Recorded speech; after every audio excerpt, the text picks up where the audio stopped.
Ոչ ոք չի ասում, որ գործարարներին հանրապետության գործող վարչապետը հրավիրել է եւ ասել. «Հարգելի գործարարներ, ես չգիտեմ, թե դուք ամիսը քանի անգամ, ինչ չափի ճամպրուկներով, ինչ եք բերել Բաղրամյան 26, բայց այս պահից դուք ազատված եք բոլոր այդ տեսակի պարտականություններից»։ Օրերս նման աղմկահարույց հայտարարություն արեց վարչապետ Նիկոլ Փաշինյանը։ Բարև ձեզ, Առցանց առավոտի եթերում ուղիղ հեռարձակմամբ դուք դիտում եք դեմ առ դեմ հաղորդումը։ Մեր հաղորդման հյուրերն են Ազգային ժողովի Ծառուկյան խմբակցության պատգամավոր Վահե Էնֆիաջյանը եւ Միջազգային եւ անվտանգության հարցերի հայկական ինստիտուտի տնօրեն Ստեփան Սաֆարյանը։ Շնորհակալություն պարոնայք հրավերն ընդունելու համար։ Ինչպես հասկացաք, այսօր հաղորդման ընթացքում մենք կանդրադառնանք վարչապետի այդ օրեր առաջ արված սկանդալային հայտարարությանը, կխոսենք նաև հայաստանյան նոր քաղաքական իրողություններում կոռուպցիայի կանխարգելման, նոր իշխանության այդ ուղղությամբ արվող քայլերից, կփորձենք հասկանալ խոշոր գործարարներին եւ փոքր միջին ձեռնարկությունների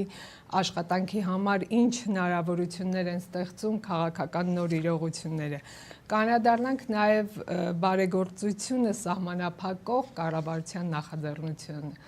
Ես Նելի Գրիգորյանն եմ։ Պարոնայք, վարչապետ Նիկոլ Փաշինյանը անցած շաբաթվա վերջում իր այդ սկանդալային հայտարարությունից հետո ասաց, որ հայտարարությունը քաղաքական բնույթի հայտարարություն է, ընդ որում վարչապետն ասել էր, որ գործարարները իրեն խոստովանել են, որ այո նման բան եղել է, ճամպրուկներով գումարներ են տալ Բաղրամյան 26։ Ձեր կարծիքով այդ հայտարարությունը պետք է զուտ քաղաքական մնա, թե տնտեսական եւ իրավական հետևանքներ պիտի ունենա, պարոն Սաֆարյան, խնդրեմ։ Շնորհակալություն հրավերի համար։ Բոլոր հայտարարություններն են քաղաքական, առավել եւս եթե դրանք արվում են վարչապետի մակարդակով կամ որևէ քաղաքական գործի, պետական գործի մակարդակով։ Եվ իհարկե այս հայտարարությունը լինելով քաղաքական իր մեջ պարունակում է տարրեր, որոնք առնչվում են քրեական կամ քրեորեն հետապնդելի արարքի։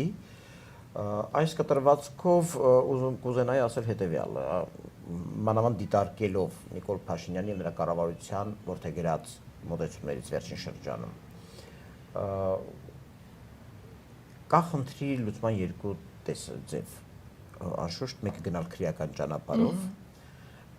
երբ ուղղակի դու ամեն ինչ դիտարկում ես կամ տվյալ կարգի արարքները համարում ես քրեորեն պատժելի, քրեական հանցագործություններ։ Բայց վենդետայի մասին հայտարարություններ են արվել կգամ եւ այս դեպքում ուղղակի գործում ես պատժելիության սկզբունքի կիրառման դաշտում, օրինականության հաստատման դաշտում, մի կողմ նայելով ով է խաղի կանոն պարտադրողը եւ ով է այդ խաղի կանոնի զոհը, ցավասարապես ուրեմն պատժում ես եւ ճամպրուկով փող տվողին եւ ճամպրուկով փող վերցնողին։ Ըստ որում այս ճանապարհով ակնհայտորեն Նիկոլ Փաշինյանը չգնաց եւ չի գնալու,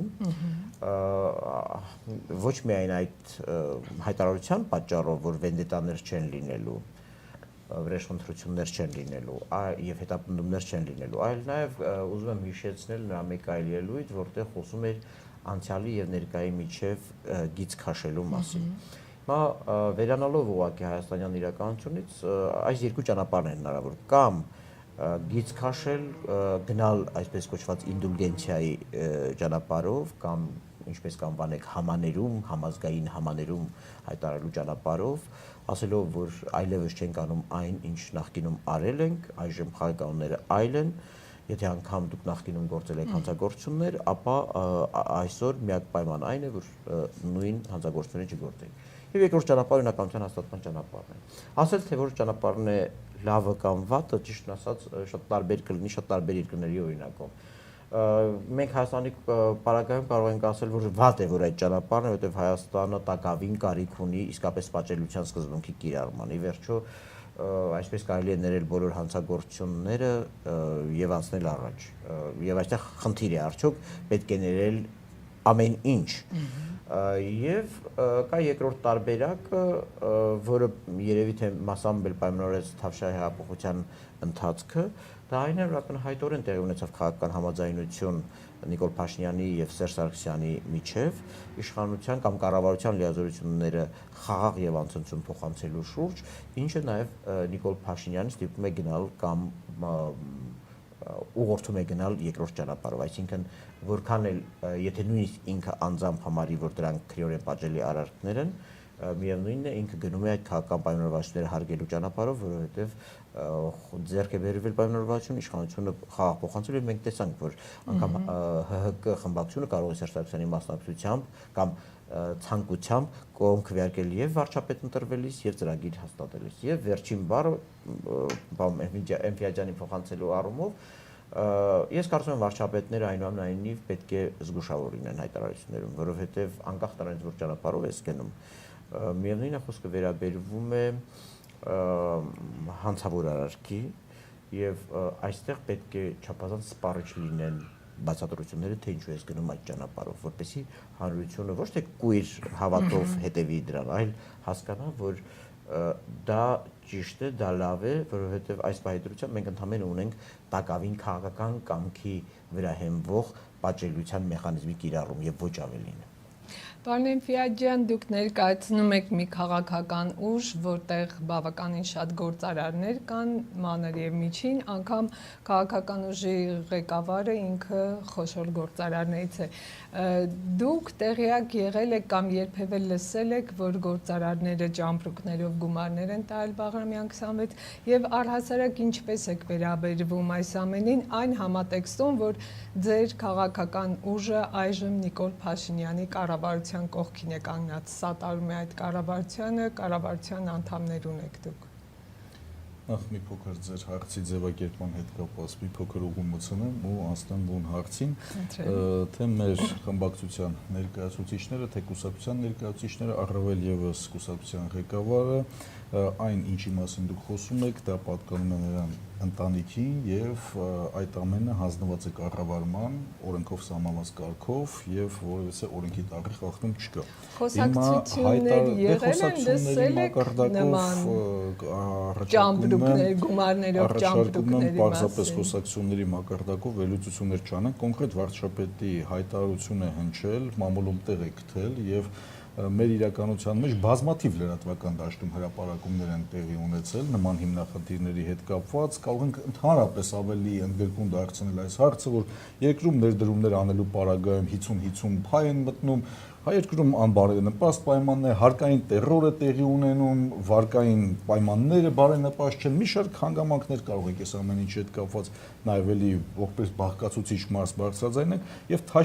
Թավշյա հեղափոխության հիմնական հենց գաղափարախոսությունը կայանում է նրանում, որ մերժել նախկին արատավոր երևույթները եւ նոր տողից, նոր էջից սկսել քաղաքականություն վարել։ Ըստ էության ներկայումս այդ քայլերը հնարավոր չի մեկ օրում, մեկ հայտարարությամբ եւ ցանկությամբ միմիայն իրագործել եւ իրականություն դարձնել։ Բազմաթիվ օրենսդրական նախաձեռնություններ կան, որ պետք է համապատասխանեցնել ներկայիս իրականությանը ներդրումների համար, ավելի բարենպաստ միջավայր ձևավորելու համար եւ բնականաբար Հայաստանի Հանրապետությունում պետք է տնտեսության համար բիզնես միջավայրը լինի բոլորի համար գայթակղիչ։ Պետք է լինի շուկայական հարաբերությունները մրցունակ ոչ միայն Հայաստանի Հանրապետության ներքսում գործունեություն ծավալող գործիչների համար, բիզնեսով զբաղվող անձանց համար, այլ նաև օտարերկրյա քաղաքացիների համար, բազմաթիվ մեր երկրի հայրենակիցների համար։ Ինչի հետ կապված տրամադրություն եւ տրամադրվածություն կա եւ վստահ եմ քայլերը ըստ հերթականության լուծում ստանալու են։ Ես ինքս կարծում եմ նախկին հարցի հետ կապված բնականաբար բազմաթիվ անգամներ հնչել է այս թեզը, որ վենդետաներ չեն լինելու։ Բայց միևնույն ժամանակ որևիցե մեկը չի ասել, որ օրենքի առջև պատասխանատվողներ եւս չեն լինելու, եւ եթե խախտողներ եղել են եւ կոռուպցիոն դրսեւորումներ են եղել այդ մակարդակում ամենաբարձր, վստահաբար ասում եմ ոչ միայն պետք է հրապարակվեն անուն ազգանուններ, այլ նաեւ պետք է կոնկրետ օրենքի առջև պատասխանատվություն կրեն։ Ես կարելի է մի լրացում կատարեմ, որովհետեւ իրականում այս խնդիրը կարևոր է, հենց այսպես եւ քաղաքական կյանքի համար էլ կարևոր է, եւ քաղաքական նախադեպի հետագայի կլինի Նիկոլ Փաշինյանը, կլինի Պողոս Պողոսյանը, հետագայում երկրի վարչապետը, քաղաքական նախադեպի խնդիր կա, ուղղակի չի կարելի թողնել ես հորդորում եմ Նիկոլ Փաշինյանին, որովհետև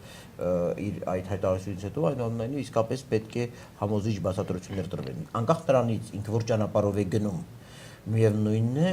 այս ամեն ինչը շատ ապացուցված պետք է լինի, այլապես կստացի քաղաքականության մեջ կարելի ամեն ինչ հայտարարել, որովհետև ներեցեք եւ ես կտրվածքով հանրապետական կուսակցությանն էլ իդեպ հորդորում եմ, որովհետև սա մեծագույն մեղադրանք է նրանց իշխանությանը եւ իրանք պիտի ասեն ներկայացրեք ապացույցներ, որ նման ուրեմն խնդիրներ եղել են կլինի դա 50-50-ի վերաբերյալ, ի վերջո դա չպետք է տեղ թողնի եւ զրպարտությունների համար եւ քաղաքական մանիպուլյացիաներով երկիր կառավարելու առումով։ Այս կտրվածքով անկախ նրանից ինչպիսի ճանապարհ կընտրի Նիկոլ Փաշինյանը եւ իր կառավարությունը, այնուամենայնիվ հիմնավոր եւ փաստարկված բացատրություններ պետք են այդ process-ի, այդ մեխանիզմի եւ դրանում ներգրավված շրջանակների ու գործարանների մասով։ Պարոն Էմֆիաջյան, ձեր քաղաքական ուժի համակիր գործարարները, մանր եւ միջին ձեռներեցները, դուք էլ խոսեցիք 50-50-ի մասին, նախկինում էլ եք ասել, ունեն նման կոնկրետ փաստեր, հիմա ձեզ ներկայացված է, դուք պատրաստվում եք ձեր կառավարման հնարավորությունների շրջանակներում, գոնե մանր եւ միջին օղակներում ընթացք տալ այդ հարցերին։ Ես վստահաբար ձեզ ասում եմ, չի եղել այնպիսի ժամանակահատված, երբ որ մենք արատավոր որևիցե երևույթ նկատենք, արձանագրենք եւ դրա մասին ոչ միայն խոսենք, այլ նաեւ կոնկրետ գործնական տեսքի բերենք մեր գործողությունները։ Մասնավորապես վերջին դերևս օրինակը բերեմ, երբ որ փոքր եւ միջին ձեռնարկատերերի նկատմամբ տոնավաճառում գործունեություն ծավալող անձերի նկատմամբ բառից բուն իմաստով պետք մարմինը տերոր էր իրականացնում, որովհետեւ այդ ստուգումների պատրվակի տակ պարզապես չգիտեմ, հետախուզում էր տեղի ունենում, հետաքննություններ տեղի ունենում, խուզարկություններ տեղի ունենում, ինչ ասես կարելի է բնութագրել, բացի նրանից, որ կարելի ասել ստուգումներ, որովհետև գիտեք հայտնի դեպքերը նաև Առինջ մոլում ինչ դեպքեր արձանագրվեցին, նաև Փեթակի տարածքում ինչ դեպքեր, Ռասիա մոլի տարածքում ինչ դեպքեր արձանագրվեցին եւ ընդհանրապես թե ես թե իմ գործընկերները որովհետեւ կերպ կաշկանդված չէինք, այս արատավոր դրսևորումների հետ կապված բարձրաձայն էինք, Կարեն Կարապետյանին վարչապետության օրոք անձամբ իրեն ներկայացնենք եւ պահանջեինք արդարացի լուծում, որովհետեւ մի քանի հազար մեր երկրի քաղաքացիներ փոքր միջին բիզնեսով զբաղվող նամակներով դիմել էին բոլոր խմբակցության ներկայացուցիչներին եւ այս գործընթացը թերևս մեր խմբակցության ներկայացուցիչները անկաշկանդ բարձրացրեցին եւ հետեւողական եղան, որպեսզի խնդիրը լուծվի։ Այստեղ քաղաքական հակադարձություններն էր, որ Գագիկ Ծառուկյանի շահերն էին, հա։ Գագիկ Ծառուկյանի շահերը ոտնահարվում Առինջ մոլի սեփականատերերի։ Գագիկ Ծառուկյանի շահերը այդտեղ չէր կարող ոտնահարվել, որովհետեւ նույն ձեր կողմից ներկայացած Առինջ մոլի հետ կապված այն մարդիկ, ովքեր շահառու են հանդիսանում եւ այդտեղ առևտուր են կազմակերպում, բոլորն էլ գիտեն, որ ինչպիսի արտոնյալ պայմաններով կազմակերպվել եւ նրանց մուլտիգրուպ կոնցերնի կողմից հնարավորություն է ընձեռնվել, որպեսզի նրանք իրենց փոքր բիզնեսը զարգացնեն։ Ավելի շատ դա այլ կառույցների եւ կազմակերպությունների անհատձեռներեցներին էր առերեսվում։ Բայց մենք բնականաբար մեր պարտքը համարեցինք եւ բոլորի հետ վարձակալության տրված տարածքներում պատրվակը հետեւյալն էր, որ ստուգումներ պետք է իրականացնենք, բայց ստուգումների պատրվակի տակ կրկնում եմ, ինչ ասես տեղի էր ունենում։ Ընդ որում մարդ մեքենայի տակ ընկավ, ծես կրտուկ տեղի ունեցավ։ Գիշեք, քաղաքացիական համազգեստով մարդիկ ամենաանպատշաճ կերպով պետության ներկայացուցիչները լինելով հանդերձ մարդկանց հետ էին շփվում։ Առանց ներկայանալու բեռնախցիկներն էին ստուգում, պայեսներն էին մտնում դուրս գալու, առանց ներկայանալու թե իրենք ովքեր են։ Անդրադառնանք կոռուպցիոն սկանդալների բացահայտման համատեքստում սուպերմարկետների հայտնի պատմությանը, ի վերջո կարծես թե այն ավարտվեց ոչնչով, հա, որովհետև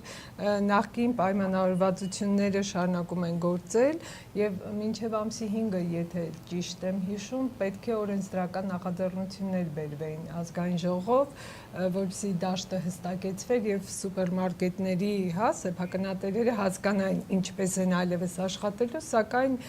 մինչև հիմա չկա այդ օրենսդրական նախաձեռնությունը։ Հիմա խնդիրը այս ամբողջ պատմության մեջ հետեւյալն է։ Օրինակ, ինչն է խանգարում ըստ ձեզ կառավարությանը, որպեսզի շատ արագ փորձեր կանոնակարգումներ մտցնել դաշտում, ասենք ամենահեշտ քայլը սահմանափակել սուպերմարկետների աշխատանքը, փոքր եւ միջին ձեռնարկություններին հնարավորություն տալով մի քիչ շնչել։ Սահմանափակել ժամային առումով քաղաքակիրթ ինչպես տարբեր տեղերում ընդունված է, ժամը 11-ից հետո չեն աշխատում կամ 24 ժամյա սուպերմարկետները քաղաքից դուրս են գտնվում։ Այդ արագ քայլերը հնարավոր չէր հիմա անել, որ կառավարությունը հապաղում է։ Իրացի եք, ըստ որում ես ճիշտ հասկացրեք, բացարձակապես իսկապես կողմ չեմ այդպես հետապնդումների, հալածանքների մթնոլորտ ձևավորելու, բայց գիտեք, մարդիկ ոչ թե կամ ոչ միայն դաս են քաղելու նրանից, որ այ վերջապես մի վարչապետ ասեց եկեք իրար ներենք ամեն ինչ ու ազդենք առաջ, այլ երբ որ իսկապես կոնկրետ գործերով հետևանքներ լինեն։ Սա մի փոքր տարօրինակ է, որովհետև ես առիթ ունեցա նաև հեղափոխությունից հետո իմ հայտարարության մեջ նշելու դա, որ կներեք էլի այն տպավորությունը, որ ընթերցանության համար նյութեր եք տալիս, ասենք, այսպիսի նյութեր շատ են կարդացել, հետաքննության, լրագրողական հետաքննության այնպիսի ֆանտաստիկ դեպքեր կան, այնպիսի բացահայտումներ կան եւ այլ եւ այլն։ Հիմա վերադառնալով սուպերմարկետների խնդիրներին, ես այս խնդիրը իրականում պիտի դիտարկեմ բիզնեսի խոշորացման կոնտեքստում, որը ցավալիորեն տարվեց երկրով որպես քաղաքականություն, պետական մակարդակում ունենալով այո հենց այդ տեսլականը եւ այդ թույլտվությունը տալով բոլոր ոլորտներում խոշորներին խոշորանալ, ինչը տեղի ունենում մանրերի եւ միջինների հաշվին։ Եվ արդյունքում թե տնտեսության, թե հասարակության կառուցվածքի առումով ձևավորվեց հաշմանդամ խեղված մի անատոմիա, անպաշտպան փոքր միջին բիզնեսով, փոքր միջին ուրեմն խավով եւ դրա հետևանքները մինչեւ այժմ վայելում ենք։ Իհարկե հիմա ես չգիտեմ գիտակցելով այդ տապալումը, այդ խայտարակությունը մենք պարոն Էնֆիաջյանի հետ նաև խորհրդարանում 5 տարի եղել ենք, հավանաբար կհիշիմ ելույթները կազինոների խոշորացման, մյուս բոլոր ոլորտների հետ կապված։ Տեսանելի էր, որ դա պետական մոտեցում է եւ դա ողբերգության տանող մոտեցում է։ Եվ թող ինձ ներվի ասվել, դրանից հետո այդ նույն մարդկանց կողմից բարեգործությունը կներեք անգամ մեղքերի մեղանչում չեմ համարի, որովհետև ես գոնե երբ վերածվում էին փոքր եւ կրպակները, հա, ես ինքս էի այդ շարժման, այսպես ասած, մեջ հանուն այդ սուպերմարկետներ ստեղծելու, հայտնի հասցեներում, երբ հետապնդվում էին այդ փոքր եւ միջին բիզնեսը, ցավոք սրտի այն ժամանակ մենք չպաշտպանեցինք ոչ միայն այդ մարդկանց, այլ նաև այն հեռանկարը, որը թույլ էր տալու այդ խավին ծաղկել, զարգանալ, զարգացնել երկիրը, որովհետև աշխարհի բոլոր երկրներում այնուամենայնիվ տնտեսության մեջ, եթե անգամ խոշոր այո շատ տեսանելի դերակատարում է ունենում, այնուամենայնիվ հասարակությունը, քաղաքական համակարգը եւ մնացած քաղաքական կայունությունը, ասեմ, տնտեսական կայունությունը, ասեմ, հիմնականում խարսխված է այս խավի վրա։ Եվ բնականաբար այս տեսանկյունից միջին եւ փոքր բիզնեսի խնդիրները ցավալիորեն անտեսված են եղել, ոտնահարված են եղել ու կներեք, եթե հիմա ասենք Նիկոլ Փաշինյան արտաքին քաղաքականության մեջ օգտագործում է ռևերսներ չեն լինելու։ Եթե ռևերսներ չլինեն ներքին քաղաքականության մեջ, այդ չգիտեմ, այդ խավը որտեղ է կայանալու, որովհետև անպատկերացնելի մեծ դաշտ է տրվել, հիմա այդ մարդիկ շանտաժ են անում, գիտեք, մեզ նեղացնեք, այսքան մարդ գործազուրկ կդառնա, գիտեք, կներեք, իսկ քանի մարդու եք գործազուրկ դարձրել, քանի հարակից տարածքների կրպակներ, խանութներ եք ոչնչացրել ու ամայացրել։ Հիմա սրա համար լավ, եթե նույնիսկ դա չեք տեղավորում քրեական օրենսգրքի հոդվածի տակ, անցանք, բայց դրանից հետո գոնե այս մարդկանց համար դաշտը չի մեծացվելու, թե հիմա էլ ստելու եք այդ խոշորին ջերմոցային պայմաններում պահել, անընդհատ արտոնություններ տալ, որովհետև նրանց շանտաժները կարող են տնտեսության վրա ազդել։ Կներեք, այդպիսի տնտեսական կառուցվածք պետք չէ, դա պետք չէ։ Պարոն Էնֆիադ ջան, հայտնի փիլիսոփան ասում էր մարդկանց պետք է հաց եւ տեսարաններ։ Տեսարանները ապահովում է գործող կառավարությունը դիմակավորված ԱԱԾ-ականների հետ շոուներով, իսկ հաց երբ եք տալու մարդկանց։ Հիմա տեսեք, ես մի փոքր անդրադարձ կատարեմ ձեր նախկին հարցին եւ հնչած մտքերին, առհասարակ խոշորացման գաղափարը որպես այդպեսին ոլորտներ կան եւ առանձնահատկություններ կան եւ քանի որ կոնկրետ հնչեց նաեւ կազինոների հետ կապված գաղափարը երևիցե բոլորս էլ հիշում ենք որ Արգավանդի ճանապարհին ինչպիսի տեսարաններ եւ ինչպիսի պատկեր էր եւ այս առումով սա բացառիկ երևի նախաձեռնություններից էր խոշորացման հետ կապված եւ կոնկրետ պայմաններ ստեղծելու հետ կապված որ եթե այս ոլորտի հետ կապված մարդիկ կան թե Հայաստանում, թե Հայաստանի Հանրապետությունից դուրս, որ Հայաստանում արդեն ես գիտենք մի քանի խոշոր ներդրողներ կան, որ մեծածավալ շուրջ $100 միլիոն ավել ներդրում են իրականացնում մայրաքաղաք Երևանում եւ տարածքում, որպեսզի նման խաղատների եւ ժամանցի միջավայր կազմակերպեն եւ նախաձեռնեն եւ քաղաքից հանելու այս տենդենսը, այդ փոքր կազինոների հետ կապված եւ որպես այդպեսին օթանավակայանից հենց առաջին մուտքը որպես տեսարան ես ինքս ընդունելի չեմ համարել որ այդ ելույթներն են դրա մասին ես ընդհանրապես դա օրինակ բերեցի պարոն Էնֆիադ ջան որ անգամ էս ոլորտում տարան խոշորացման այս առումով կարծում եմ դրական էր միտումը ես հիշում եմ ձեր ելույթները եւ տնտեսության հետ կապված խոշոր մոլերը որոնք որ մայրաքաղաքի կենտրոնում բնականաբար տեղակայված են եղել տարածքում փոքր խանութների վրա մեծ ազդեցություն եւ մեծ վնաս են բերել հաջորդը Առհասարակ խոշորների նկատմամբ պետք է պետական վերաբերմունքը հարկային դաշտի առումով եւս լինի խոշոր տեսքով։ Այսինքն փոքրը, միջինը եւ խոշորը եւ գերխոշորները չպետք է համահավասար սադղակների վրա կանգնած լինեն։ Դա ընդունված նաեւ պրակտիկա է։ Եվ մեր երկրում եւս համահավասար սկզբունքները պետք է պահպանվեն։ Լավ բան եք ասում, ավելի շատ ընթառաջ եք կարող եք ասել։ Փոքր բիզնեսի հետ կապված ես շատ համբերատար առանց միջամտելու, առանց ընդհատելու լսեցի դուք ինձ գայթակղեցիք պարոն Էնֆիադ ջան ներկայացնում հիմա թույլ տվեք ես էլ իմ մտքերը ավարտեմ եւ այս սկզբունքները պետք է լինեն եւ օրենքով ամրագրված եւ պետք է բոլորի համար տեսանելի եւ ընկալելի լինեն եւ ես սա ասում եմ մեր քաղաքական թիմի ներկայացուցիչներով բազմաթիվ անգամներ այս խնդիրների մասին խոսել ենք եւ ներկայացրել ենք եւ ի վերջո մեր խոսակցության ամբողջության բովանդակության տրամաբանությունը Թավշյա հեղափոխությունից առաջ եւ հետո մոտեցումներն են եւ մեր երկրի քաղաքացիները աշխարհ սփյուռ հայությունը ի վերջո մերժեց այն որթեգրած քաղաքականությունը, որը որ վարում էր հանրապետական կուսակցությունը, թե ստվերային, թե տեսանելի, թե օրենսդրական նախաձեռնություններով, թե մնացած բոլոր իր ճակերտավոր լավ դրսևորումներ, որը որ փորձում են ներկայացնել։ Սա հիմնական մոտեցումները, այո, փոփոխությունները պետք է լինեն եւ փոփոխությունները վստահ լինելու են։ 1 օրում, 2 օրում, 3 օրում չեն լինելու։ Այն որ այս ժամանակահատվածում այո հնարավոր է կարճ ժամանակահատվածում տեղաշարժ արձանագրել, դա էլ է հնարավոր։ Ծառուկյան դաշինքը Քարոզ Արշավի ժամանակահատվածում էլ հասարակությանը ներկայացրեց 15 հիմնական կետերը,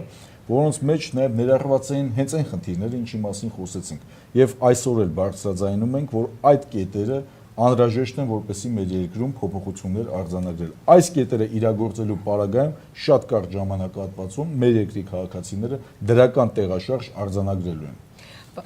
Ես մի բան եմ ուզում բանալ, պատահական չէր հարցս, որովհետև իրականում մենք գալիս ենք ամենաառանցքային խնդրին, հետոին։ Ես ասացի նախկինում բոլոր կառավարությունները ում վարչապետության ներքո կլիներ եւ այլն, ում մասնակցությամբ կլիներ, չէր լինի։ Այդ կառավարությունների որտեղած մոտեցումը եղել է ավելի շատ ընդառաջել խոշոր բիզնեսին եւ արժանապատվության մատնել ժամանակ առ ժամանակ Բարգավաճ Հայաստանը կոալիցիայում է։ Այո, ես չեմ ուզում ընկերոջս հիշեցնել դրա մասին, բայց նույնպես գտնում իմ խնդիրը անցյալը քննարկելը չի։ Իմ խնդիրը անցյալը այդքան քննարկելը չի։ Անցյալից քանի որ հիշատակումներ են կանում, եկեք մի բան էլ հասկանանք։ Հիմա էլ է կոալիցիա ձևավորվում եւ տարբեր ձևավորումների մեջ եւ համագործակցությունների մեջ կարող է ցանկությունը բարի լինել, հետագա քայլերը տեսնես, որ իրականությանը եւ խոստումներին չի համապատասխանում եւ մի կողմ քաշվես։ Եվ մենք տեսել ենք, թե ինչպիսի քաղաքականություն է վարվում եւ մի կողմ են քաշվել։ Եվ նախկին կառավարությունների հետ կապված, նաեւ որ ներկայացնում ենք որպես հիմնական տնտեսության պատասխանատու, պարոն Սաֆարյանն էլ շատ լավ կհիշի, մենք ունեինք այնպիսի մի վարչապետ, որը որ ոչ միայն տնտեսության հետ կապված հայտնի թեզեր էր ներկայացնում, որի ձախողումներին էլ չանդրադառնանք ֆինանսական ճգնաժամից հետո, բայց նաեւ նրա հայտնի թեզերը, որ ասում էր մեր երկրի քաղաքացիները թող արտագաղթեն, բա մնան ինչ անեն, հեղափոխություն։ Լավ եք ասում, ես ախր չեմ ուզում այդ դաշտ մտնեմ անկեղծ ասած, որովհետև դա մեզ ուրիշ տեղատանելու, որովհետև մենք էլ հիշեցնելու ենք քանի անգամ կարելի է հարցվել, սայթակել, հավատալ, վստահել, այդ խնդիրները չի։ Խնդիրը հետևյալի մեջ է այժմ, այ հետոյի մեջ, ի վերջո այդ նախկին մոտեցումը ավելի ընդառաջել խոշորին եւ հաց ունենալ փոքրի վրա, խոշորին դարձնել պրոտեկցիոնիստական քաղաքականության, այսպես ասած, օբյեկտ, իսկ մանր ու միջինին դիտարկել որպես լիբերալ, ինչ կլինի, ով ուժեղ կլինի, թող կայանա, ներեցեք այս մոտեցում պիտի վերանայվի։ Այս դրա մասին է խոսքը, ես դրա համար հարցրեցի, որովհետև դուք ասիք խոշորի նկատմամբ այլ վերաբերմունք լինի, որովհետև ես դրա համար եմ ասում, այո, նախկին կառավարությունների մեջ դուք էլ կամ մյուսներն էլ ՀՅԴ-ն էլ եւ այլն գտել եմ, որ խոշորացումը օրինաչափ է, որը ոչ բոլոր ոլորտների հետ կապված։ Համաձայն եմ, որովհետև այդ խոշորացումը շատ հաճախ տարվել է արհեստականով, ստեղծել են մոնոպոլիաներ, որոնք արհեստական են, մոնոպոլ ազդեցության գոտիներ, բայց հիմա հարց է ծագում, եթե մենք սովորական մարդկային տրամաբանություն է, մենք ուզում ենք օգնել, ապա օգնում ենք ում, թույլին, թե ուժեղին, որին հետո մենք ենք թույլ դարձնում այդ ջերմոցային պայմաններում պահելուց, որտեղ նրանք այնուամենայնիվ անգամ որպես խոշոր Հայաստանի մասշտաբներից դուրս կներեք շատ տեղերում մրցունակ չեն, որտեղ եւ որ գալիս է այդ նույն խոշորների արտադրանքը Եվրոպա թե եվրասիական տարածքանելու հարց, մենք ասում ենք, գիտեք, մեր ստանդարտները ավելի շատ ընդեղ են անցնում, բայց այդքան պետությունը արտոնությունը աջակցել ինչու աշխարհի լավագույն արտադրանքը չեք տալիս, որ ասենք այդպիսի փաստարկ հիմա բերում եք մեզ։ Դրա համար եմ ասում, չի կարելի խոշորին դնել պրոտեկցիոնիստական քաղաքականության դաշտում, ասել պետությունը թող լավագույն պայմանները ստեղծի։ Իսկ փոքր ու միջին բիզնեսին ասել դե ով բանը եղունգ ունի, թող իր գլուխը քորի, ով ջունգլիների օրենքում հզոր կլինի, թող նա էլ դիմանա։ Արդյունքում մենք ունեցել ենք բազմաթիվ խորտակված բիզնեսներ, բազմաթիվ խորտակված հեռանկարներ, բիզնես ծրագրեր, չասեմ նույնիսկ ընտանիքներ, կներեք։ Պարոն Էմֆիաջյան, հիմա այս ամբողջ ապահովվելու է, քանի որ կառավարության ծրագրում տեսանելի չէին այդ քայլերը, դուք տեղյակ եք, կան հստակ տեսլականներ, մոտեցումներ այս ապահովվելու համար։ Տեսեք, կառավարության ծրագրում այնուամենայնիվ որքան էլ փորձում են մեկնաբանել եւ վերլուծել, որ թվեր չկան, մոտեցումներ չկան, ամենամեծ թվերն ու մոտեցումների հետ կապված որպես քաղաքականություն արդեն իսկ հայտարարվել է, որ ցուցանիշները ավելի լավն են լինելու, քան թե նախկինն են։ Մոտեցումները անհամեմատ ավելի լավն են լինելու, քան թե նախկինում էր։ Դրանում երկրորդ կարծիք չկա։ Հիմա տեսեք, նախկինի հետ կապված, քանի որ անընդհատ այդ նախկինի ներկա է եւ որոշ առումները որոշակի ինչ որ ենթատեքստերի խոսակցությունը տեղ ունեն։ Ես նաեւ նախկին, երբ որ ֆինանսական ճգնաժամ էր, Հայաստանի Հանրապետությունն էլ բնականաբար այդ ամեն ինչից անմասն չէր կարող մնալ։ Մեր կուսակցության ղեկավար պարոն Ծառուկյանը շատ լավագույնս ներկայացրեց, որ փոքր եւ միջին բիզնեսի հարկերը չեն ավելացնում, բեռը չեն ավելացնում, հակառակ քաղաքականությունն են վարում, թեթևացնում են, խոշորների բեռն են ավելացնում։ Պարոն Ներսիսյանն էր այն ժամանակ տարբեր թեզեր ներկայացնում եւ իր թեզերի հետ կապված էլ իր մոտեցումներին էլ շատ կոնկրետ ասեցին։ Այդ որ ուզում եք ներկայացնեք միջավայրը փոխվել ավելի լավն է դարձել, ձեր նեղանձնական միջավայրը մի համեմատեք ամբողջ երկրի միջավայրի հետ։ Դա մեր կուսակցության ղեկավարի ասած մոտեցումն է եւ մեր ասած 15 կետերի տրամաբանությունը եւս բխում է այդ խոսքերից եւ այդ տրամաբանությունից։ Մեր երկրում պետք է լինի հնարավորությունների միջավայր, տնտեսական ներդրումների հնարավորությունների միջավայր, վարկերի հնարավորությունների միջավայր, բիզնես վարկերի հնարավորությունների միջավայր, յուղատնտեսության համար պետք է հնարավորություններ ընձեռնվեն, ոչ թե մեր երկրի մշակ հողերի 60%-ը անմշակ է մնում։ Հիմնական խնդիրները գիտեք որոնք են։ Վարկերը եւ ռոռոկման համակարգը։ Մեր խմբակցությունը համապատասխան օրենսդրական նախաձեռնությամբ հանդես է եկել, որպեսզի գյուղացիներին այդ արտոնությունն ու հնարավորությունը ընձեռնվի։ Ես մի խնդրի մասին խոսեմ նոր կառավարության ծրագրի հետ կապված, Գիտեք, իսկապես մենք ականատես ենք եղել բազմիցս եւ ազգային ժողովում լինելով եւ որպես հասարակության անդամ բերված բավականին գեղեցիկ մեգա ծրագրեր եւ այլն։ Այդպիսի չիրականացած խոստումների մասին։ Կարծում եմ ավելի շիտակ լինելը, ազնիվ լինելը, եթե նույնիսկ ի վիճակի չես թվեր հաշվել, թե ինչ արդյունքներ կլինի, որպեսզի չսխալվես, շատ ավելի ճիշտ է, քան դնել ցուցանիշներ, որոնք դու կյանքում չես ապահովելու եւ հետագայում չեմ ասում քրեական պատասխանատվություն, բայց քաղաքական պատասխանատվությունն էլ իսպառ բացակայում էր։ Այո, ցուցանիշներ չհրապարակելը պատասխանատվության թույլատման, խուսափման խնդիրներ ստեղծելու է, բայց պատկերացրեք, ասենք, այս կառավարությունը, որ հայտարարում է, որ 1 տարվա ընթացքում ընտրություն անելու եւ իշխանությունը ձևավորելու, հայտարարել, որ ասենք 5 տարվա կտրվածքով այսպեսի է, բայց չէին ասի, այդ տղեկ ուզում եք իշխանությունը բռնազավթեք, գիտեք, որ 5 տարի հետո եք դուք լինելու, այսինքն ավելի խոցելի կդառնար։ Եվ նաև այո, միգուցե նաև կար թիմի ոչ պրոֆեսիոնալ արհեստավարժնելու խնդիրը, որը թույլ չէր տալիս արագ հաշվարկել, չգիտեմ, հազար հատ գործոններ կարող են լինել, ի վերջո նաև այդ մարդիկ իրենց ոլորտներին շատ քիչ են ծանոթ, մինչև հասնեն ծանոթանալ ընտրությունների ժամանակը կգա, նրանք ցուցանիշներ ապահովել չեն կարող, սա առանձին խոսակցության թեմա է, առանձին խոցելություն է այս կառավարության դեպքում, բայց ամենայն դեպս վերադառնալով կրկին կառավարության ծրագրին, այնուամենայնիվ այս կարգի մոտեցումների ամրագրումը ուղենիշերը ուր է ստանելու, ինչպիսի կառուցվածք է տեսնելու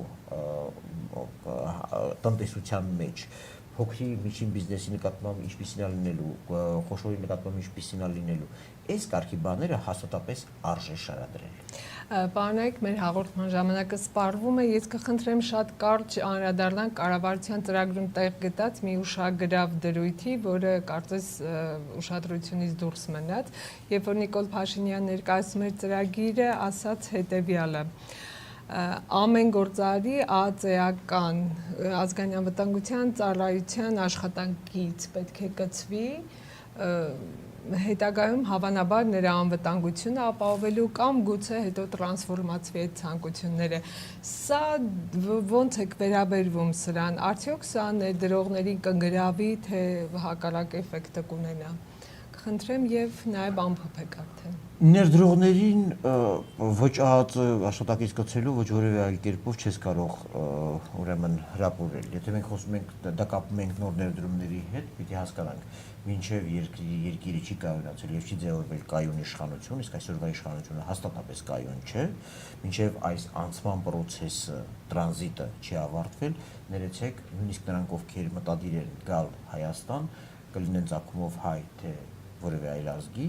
հաստատապես զանգվածաբար այդպես խելահեղ չեն գալու ներդրումներ անելու։ Երկրորդը, երկրի գրավչությունը դեռևս քիչ է, շատ կարևոր է ներքին օրենքի հավասարությունը եւ այլն, որովհետեւ մենք ներդրումներ կարողանանք բանանել։ Իդեպ այս առումով չափազանց կարևոր է լինելու հիմա դա իզմեր դնենք, իզմեր չդնենք, ինչից խուսափվում է այս կառավարությունը, զարգացման վեկտորը մոդելի առումով պիտի հստակ լինի, որովհետև մարդիկ չեն կարող ուղղակի այսպես մենք ոչ հայամետ ենք, մենք ոչ չգիտեմ շինամետ ենք, իրանամետ ենք, ոչ չգիտեմ եվրոպամետ ենք, ոչ ռուսամետ ենք, չգիտեմ ինչ, սա լիրիկա է, ներեցեք։ Երկրի զարգացման ես չեմ ասում Հայաստանը տանել որևէ միտեղ մտցնել, բայց խոսքը վերաբերվում է վեկտորին, դեպի որ մոդելն ես գնում։ Քանի դեռ այս մոդելը եւ սրա հետ կապված երկարաժամկետ երաշխիքներ չեն տրվել, ինչը տարբեր երկրներ տարբեր ձևով են լուծում։ Միխայիլ Սահակաշվիլին ուղղակի դա Եվրոատլանտյան օրակարգը դնելով էր լուծում, որովհետեւ դա երկարաժամկետ կտրվածքով ազդանշան էր, որ եթե այս երկրում դատարանները կամ ԱԱԾ-ն կամ մարմինները դեռևս պատշաճ չեն աշխատում, բայց երկարաժամկետ կտրվածքով իր պարտավորությունները այս երկիրը բերելու են շողոլ, ինչպես ընդունված է ասել։ Հիմա այս առումով մենք ոչ մի բան չենք տվել։ Ինչ վերաբերում է կոնկրետ այդ նախաձեռնությանը, գիտեք, մի երկրում, որտեղ ինստիտուտները կայացած չեն եւ տակավին խնդիրները լուծվում են կամ քաղաքական կամքի կամ դրա բացակայության միջավայրերում, այս խնդիրներին պետք է բավականին լուրջ մոտենալ, որովհետեւ իսկ որտեղ է երաշխիքը, որ ԱԱԾ-ն լավ է աշխատել, իսկ որտեղ է երաշխիքը, որ ԱԱԾ-ն դա այդ ռիսկերի կանխման եւ պատժման լավագույն մեխանիզմը ինստիտուտների կայացումն է, ու քանի դեռ այդ ինստիտուտները կայացած չեն, այս կարգի գաղափարները անշուշտ ենթակա են բազմակողմանի վերլուծության, որովհետև մենք դեռ չգիտենք, թե դա ինչ էֆեկտներ կբերի, այսինքն կբերի նրան, որ ԱԱԾ-ն իսկապես կպահպանի կտվի ցանկացած ոտնձգությունից տվյալ գործարարին, թե ճիշտ հակառակը կդնի մեծ կախվածության տակ։ Խնդրեմ պարոն Էֆիրատյան։ Արտասեք, երկրում ներդրումների համար համապատասխան միջավայր պետք է լինի, թե օրենսդրական, թե որպես բիզնես միջավայր շուկայի առումով շահեկան գայթակղություն պետք է լինի, որպեսզի ներդրումներ լինեն, այսինքն մեր երկրի ներքին պոտենցիալը բավարար չի, որպեսզի ամբողջական երկրի հիմնախնդիրները լուծվի։ Եվ քանի որ վարվող քաղաքականության հետ կապված նաև վստահության խնդիր կա երկրի քաղաքացիների հետ կապված եւ որպես ծրագիր եւ որպես մոտեցում, ես կարծում եմ այսօրվա կառավարությունը բացառիկ վստահություն է վայելում եւ քանի որ բարբերաբար խոսվում է եւ վստահ եմ, որ մինչև 1 տարի ժամանակահատվածում երկրում պետք է ի վերջո խորհրդարանական ընտրություններ տեղի ունենան, մենք խորհրդարանական հանրապետություն ենք փոխված սահմանադրությունից հետո եւ որոշում կայացնող ինստիտուտում այսօր նոնսենս է եւ հանրապետական խմբակցությունը այսօր առաջի տեղն է զբաղեցնում իր թվականակով, բայց հասարակության վստահությունը որպես առաջի տեղ վայելող քաղաքական ուժ ներկայացված չէ խորհրդարանում, այս փոփոխությունները պետք է տեղ գտնեն մեր իրականության մեջ։ Այս փոփոխությունների քարոզարշավի ժամանակահատվածում քաղաքական ուժերը պետք է ծրագրեր եւ մոդելներ ներկայացնեն, այդ թվում նաեւ տնտեսական, եւ որ քաղաքական թիմի ծրագրին մեր երկրի ժողովուրդը հավանություն կտա, այդ քաղաքական թիմն էլ պետք է պատասխանատվություն վերցնի այն տարբեր գործիքակազմով, որը որ ինքը կպատկերացնի այդ վստահության ռեսուրսը վայելելով, պետք է իրագործի այն երաշխիքները տա թե Հայաստանի Հանրապետությունում, թե Հայաստանի Հանրապետությունից դուրս, որպեսզի կարողանան ներդրումներ իրականացնել։ Գաղտնիք չէ նաև որքան էլ օրենսդրությունը բարենպաստ միջավայր ձևավորի, որքան էլ շուկան բարենպաստ միջավայր ձևավորի, ամբողջ աշխարհում է այդպես խոշոր բիզնեսը իշխանությունների կողմից երաշխիքներ է ուզում։ Առաջի դեմքի մակարդակով երաշխիքներ է ուզում, որպեսզի խոշոր տեղաշարժ ձևավորի։ Այս սկզբունքը կա եւ Միացյալ Նահանգներում, այդ սկզբունքը կա եւ Եվրոպայում, այդ սկզբունքը կա եւ Ռուսաստանում, այդ սկզբունքը կա բոլոր պետություններում, որովհետեւ այդ միջավայրը որքան էլ որ օրենսդրության շրջանակներում հնարավորությունները ընձեռնվում են, նաեւ պետք է քաղաքական երաշխիքներ, որպեսզի խոշոր բիզնեսի տեղաշարժ տեղի ունենա։ Եվ մեր երկրում պետք է փոփոխություններից հետո այդ երաշխիքները կարողանան մեծ գործարարների, մեծ հնարավորությունների տեր մարդկանց հնարավորություն ընձեռնել, որպեսզի Հայաստանի Հանրապետությունում մենք կարողանանք բան փոխել։ Եթե մենք 1-2 ինչ-որ փոքր ձեռնարկատիրական գործունեություն կամ ներքին էլի իրավիճակը կամ ընդերքի հետ կապված չարաշահումներով, որոշ գործողություններով փոխեն տնտեսություն կամ սոցիալական միջավայր փոխեն, սա լավագույն ճանապարհը չէ։ Սա մեր մոտեցումն ու տեսլականը։ Առաջիկայում հետաքրքիր քաղաքական զարգացումներ կարծում եմ դեռևս սպասվում են եւ այդ զարգացումներից կախված կլինի Հայաստանի Հանրապետության եւ Հայաստանի Հանրապետության քաղաքական երաշխիքները պետք է լինեն օրենսդրական եւ ինստիտուցիոնալ, ոչ թե քաղաքական եւ անձնական, միանշանակ, ինչպես նաեւ քաղաքական։ Եթե չեղավ քաղաքական, պետք է լինեն միայն խոշոր բիզնեսի։ Յուրաքանչյուր արտ երկրի ներկայացուցիչ Ասաֆյան, դուք եկեք։ Բայց Ամերիկայում այդպես չէ, դուք ասում եք Ամերիկայում այդպես է, մյուս երկրներում այդպես է, Ուրեմն ոչ չի գնում Տրամպը չի ասում, թփթփաստումին ասում արի ներդրում արա ես տեր եմ։ Իրանց ասում են մեր օրենսդրական միջավայրը բարենպաստ է եւ որպես իշխանության ներկայացուցիչ մենք ենք ստեղծում այն երաշխիքները, որ այս օրենքները եւ իրենց սահմանադրությունը տվյալ պարագայում աշխատում է եւ որովհետեւ ոտնձգություն չի կարող տեղի ունենալ։ Երկրի գրավիչ իր միջավայրով եւ իր երկարաժամկետ կայունությամբ ու կանխատեսելիությամբ եւ մնացած իրավիճակով, որովհետեւ եթե մենակ օրենսդրությամբ դուք որ ասում եք այսօր էլ կարող ենք ասել, որ Հայաստանի օրենսդրությունը իր մեջ որոշակի ներգրավվածություն, գրավչություն ունի։ Էներգետիկայի ոլորտում կյանքում ներդրում չեմ անի, եթե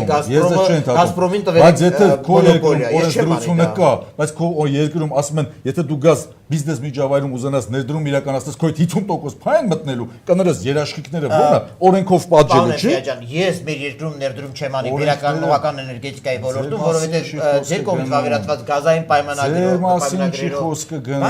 ես չեմ անի դա, որովհետեւ ընդդեմ սակագների